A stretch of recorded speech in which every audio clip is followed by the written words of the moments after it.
tú lo que tienes que hacer es como ocurre en la fábula de Ariadna. Tú tienes que desandar el laberinto del Minotauro. Aquí ocurre exactamente igual. Tú tienes que ver esa persona qué cosas ha leído antes. Porque en cada una de las lecturas, en cada uno de los análisis que hace, tomó una dirección u otra. En el trabajo que nos ha llamado la atención, vemos que solo utilizan datos de Reino Unido y Estados Unidos. A nosotros nos gustaría tomar los mismos datos de 2003 y usar todos los países. Y hay infinitas direcciones que él no tomó, y hay infinitos huecos en blanco y asunciones que él hizo a lo largo del desarrollo de su artículo. Por lo tanto, tú tienes que desandar ese camino. Lo cual no siempre es sencillo. ¿Cómo sé que estoy tomando el mejor? ¿Acaso existe el mejor camino? ¿Dónde encuentro al menos una buena ruta? Lo que ocurre es que luego nosotros nos hemos metido por determinados callejones y hemos despreciado otros. Ahora también el productivismo en la academia nos obliga a buscar rápido el hueco y colarnos por ahí. Pero entonces, cuando tenían mucho más tiempo para pensar, ellos podían plantear marcos mucho más amplios. Y ahí es donde muchas veces afloran intuiciones o ya se revelan cosas en las cuales no hemos indagado o no hemos profundizado y que sin embargo están ahí esperando a que lleguemos nosotros y las hagamos explícitas. Vamos a la web de los datos del estudio PISA al año 2003 y nos descargamos los archivos. Cuidado si ya estás pensando en entrenar, yo que sé, una red neuronal. Ese no es el camino. Ir a los datos y analizarlos con mucha calma. Nunca debe ir con prisa, nunca debe ir pensando en estimar directamente el modelo más complejo. Para empezar, no tiene por qué empezar estimando modelos, tiene que empezar con un análisis descriptivo, pero tiene que empezar además siempre con el análisis más sencillo posible, siempre lo más simple. Pues si no entendemos lo más sencillo, ¿cómo vamos a entender lo más complejo?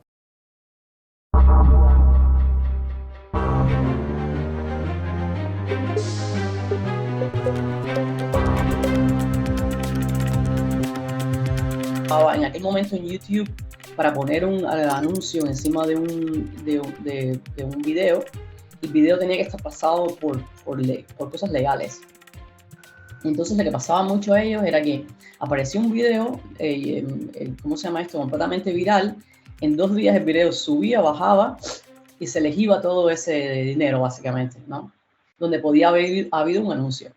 Pero como tal, lo primero que todo era preguntarse, ¿qué es un video viral? Entonces, yo pasé días y días mirando diferentes, como hay videos que van así, ¿ves? Que no pierden, y hay videos que van así. Y yo estaba interesada en estos videos que iban así. ¿Y qué patrones uno encuentra? ¿Cuál es el patrón que hace ese video viral? Una primera clave, buenos gráficos, para entender tu pregunta y para que te entienda. Es muy importante en diferentes aspectos, ¿no? Primero que todo, para conversar con personas que están fuera del data science. Por ejemplo, los ejecutivos y estas personas, hay que convencerlos y tampoco son personas inteligentes, ¿no? Que pueden mirar datos, ¿no? Entonces, gran parte es visualizar bien de manera tal de que uno pueda comunicar.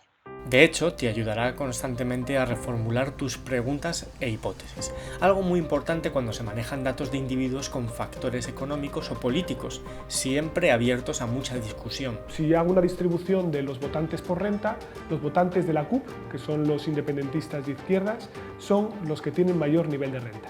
Bueno, esto a priori podría decir, bueno, es como la independencia es una cosa de ricos, etcétera. Podría extrapolar rápidamente de esto. Pero cuando tú coges y dices, bueno, si a ti te toca la lotería, ¿tú te vuelves independentista en Cataluña?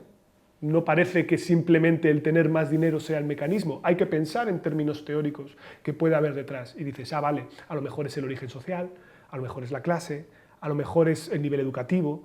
Si haces este análisis descriptivo con suficiente calma, reflexión y profundidad, vas a responder a gran parte de todo lo que se desprende de esa preguntita corta y concreta que has formulado al principio. Y fíjate que ya estamos hablando de que se desprende mucho de esa preguntita corta y concreta. Pongámonos con nuestros datos. Recordemos que el estudio de referencia concluye que a mayor número de alumnos en clase, mejores resultados. Hemos cogido los mismos datos, aunque hemos añadido todos los países europeos, y hacemos una nube de puntos entre el tamaño de la clase y la nota. Apenas sí parece haber una relación. ¿Debemos decir que no hay relación entre la nota y el tamaño de la clase? ¿Buscamos la manera quitando datos hasta que aparezca esa supuesta relación positiva?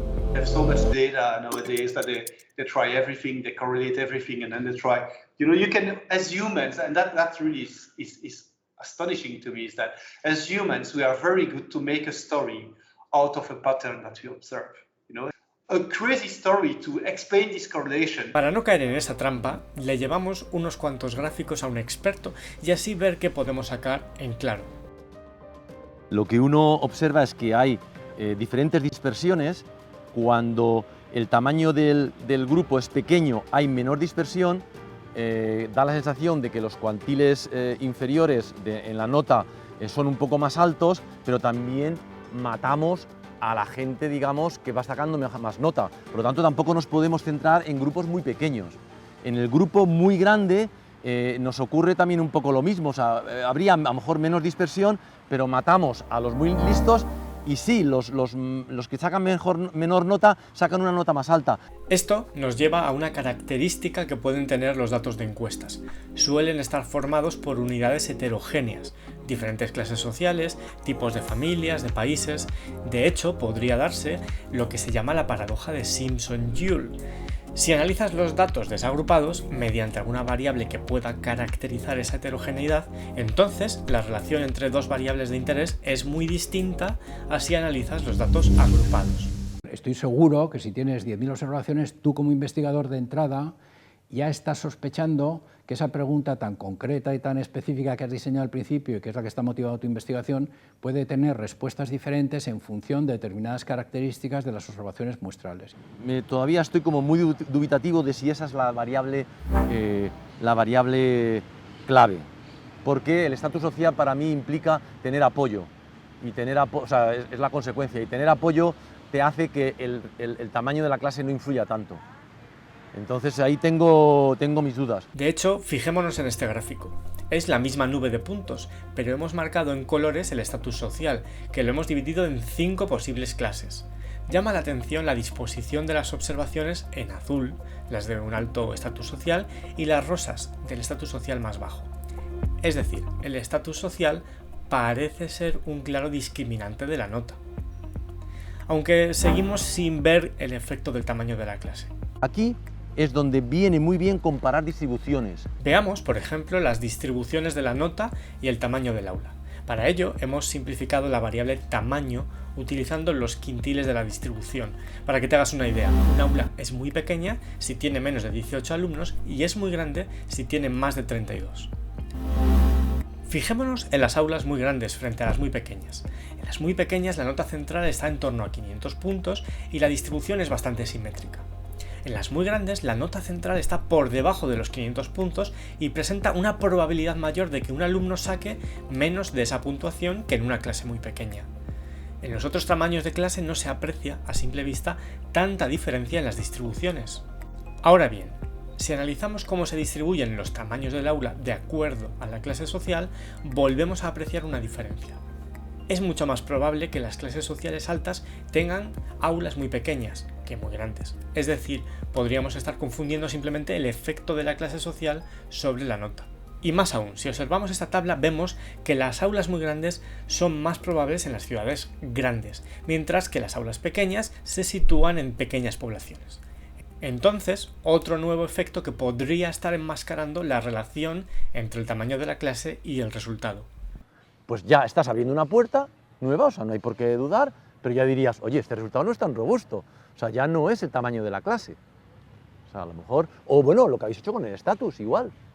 O sea, a lo mejor el estatus me está dando información, o sea, a lo mejor el tamaño de la clase no es lo relevante. Quizás, dado lo que hemos podido ver hasta ahora, nos interesará, por un lado, analizar el impacto del tamaño del aula en las ciudades grandes o muy grandes, donde, separando por estatus social, vemos que no parece haber un gran efecto entre el tamaño del aula y la nota obtenida. Si, por otro lado, nos centramos en las ciudades pequeñas y pueblos, hay un ligero impacto negativo del tamaño del aula para aquellos estatus sociales bajos. Lo que hemos hecho hasta ahora se aleja de un análisis rápido. Tenemos una pregunta inicial. Hemos ido avanzando por el laberinto, que nos ha llevado de nuevo a reformular la pregunta original, condicionados por los datos que tenemos. Ciudad grande versus ciudad pequeña. El impacto del tamaño del aula en los resultados académicos. Ya tenemos bastantes cosas claras. En las ciudades grandes el efecto del tamaño del aula no parece relevante, mientras que en las ciudades pequeñas, en estatus socioeconómicos bajos, parece más relevante. Y entonces uno puede preguntar, entonces, ¿para qué voy a estimar un modelo paramétrico? Y la respuesta es que para muy pocas cosas ya, y es muy bueno que te hayas dado cuenta de eso. Lo tienes que estimar porque el análisis no paramétrico no te va a responder a preguntas del tipo si estas causas potenciales o estos determinantes, digamos, varían de determinada manera, ¿qué efecto puedo esperar observar en esta otra variable? Y lo que se ve es que hay una heterogeneidad, y cuando hay heterogeneidad, la regresión en la media, que es la estándar, no nos dice nada. Y hay que ir a una regresión cuantílica para ver cómo influye el tamaño en los diferentes cuantiles. Y eso resume los gráficos que me has mostrado. Aprovecho para decir que, a mi juicio, siempre en ciencias sociales hay que utilizar más de un enfoque para responder a una pregunta, porque lo importante de la investigación es la pregunta a la que estás tratando de responder. Y como hay distintas metodologías, siempre he aborrecido esta idea que aparece mucho entre economistas de utilizo esta metodología porque es la mejor. La mejor, en términos absolutos, siempre la mejor. ¿Cómo es posible?